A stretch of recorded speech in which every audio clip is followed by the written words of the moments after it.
When we think about corporate strategy, we're always taught that the main battle is against your competitors, right? It's this big war for market share. But what if I told you the most critical war isn't fought out there, but in here? The truth is, the greatest strategists know that conquering the market is pointless if you can't first conquer your own organization. I mean, really think about it for a second.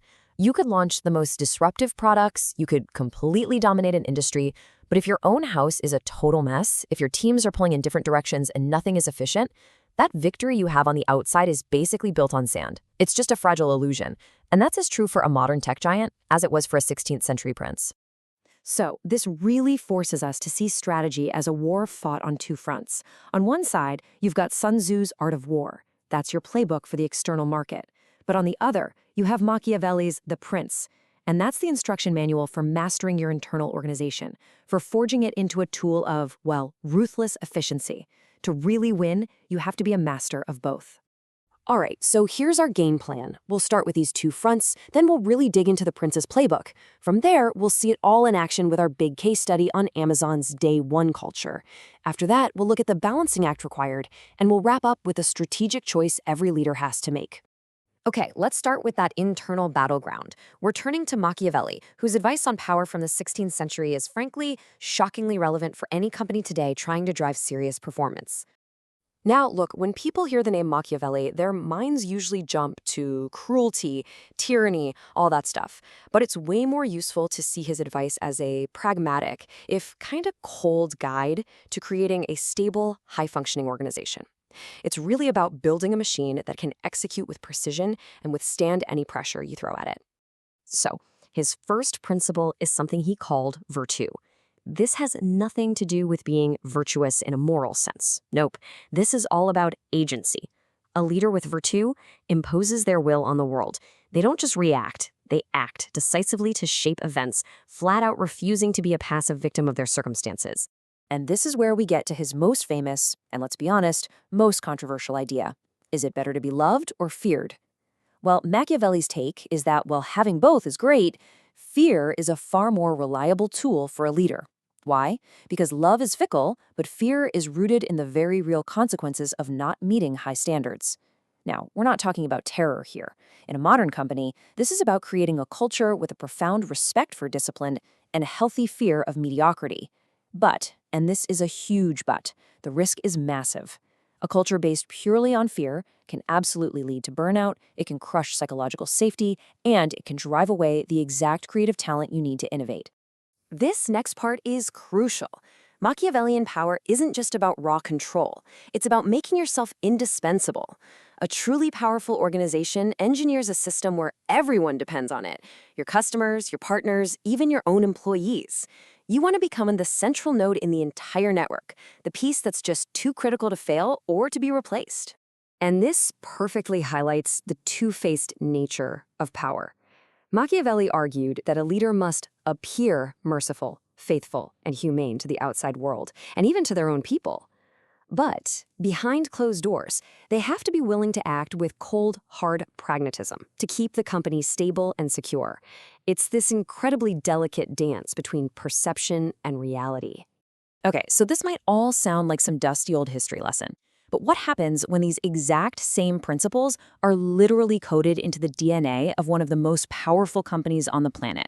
Let's get to our case study, Amazon. Welcome to Amazon. Their entire internal philosophy is built on one simple, incredibly powerful idea. It is always day one. Because as Jeff Bezos himself has said, day two is stasis. That's followed by irrelevance, which is followed by an excruciating, painful decline, which is followed by death. I mean, wow, that is a powerful and deeply Machiavellian way of thinking. And right here is where you can see the Machiavellian machine humming along. Day one isn't just some motivational slogan on a poster. It's a mechanism for internal discipline. It creates a state of permanent, constant urgency. How? By basically linking the company's survival to relentless, nonstop forward motion. This urgency then justifies enforcing brutally high standards, everything from demanding performance improvement plans for corporate workers to data-driven productivity targets in the warehouses. The result is a very modern form of fear and respect. The fear isn't of some king, but of a far more terrifying modern threat, becoming day two, becoming irrelevant. And while this kind of pressure can fuel incredible innovation cycles, it brings up some really serious questions about long-term employee retention and burnout in a system that demands constant, high-stakes performance. But here's the thing. This incredibly intense internal engine, that's only half the strategy. Just like Machiavelli advised, Amazon has to balance this internal reality with a very carefully managed external perception. And this just brilliantly illustrates the entire model in action. Internally, Amazon is running on the high-octane fuel of day one urgency, a culture built on fear and respect for incredibly high standards. But externally, what do we all see? Customer obsession, a relentless, almost holy mission to serve the customer, which makes Amazon seem virtuous and completely indispensable. It is the perfect execution of appearing virtuous while acting with pragmatic internal force. So, we've gone through the theory, we've seen it applied in the modern world, so what does all this mean for any leader out there? Well, it means you're facing a fundamental choice about how you want to play the game of power. And here it is, the whole framework put together. A truly effective modern leader has to operate on both of these dimensions. They're using Sun Tzu's tactics, speed, positioning, to win in the external market, while at the same time using Machiavelli's principles of decisiveness and control to build an internal organization that is just unshakable. The two aren't in conflict. They work in perfect synergy. Once you see this framework, I promise, you'll start seeing it absolutely everywhere. These aren't just ideas from some old books. They are the invisible operating system running just beneath the surface of the corporate world. So start asking yourself, what are the real power dynamics at play in my own organization?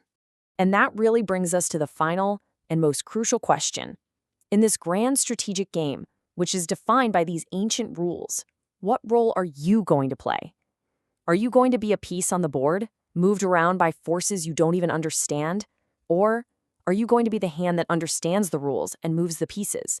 The choice ultimately is yours.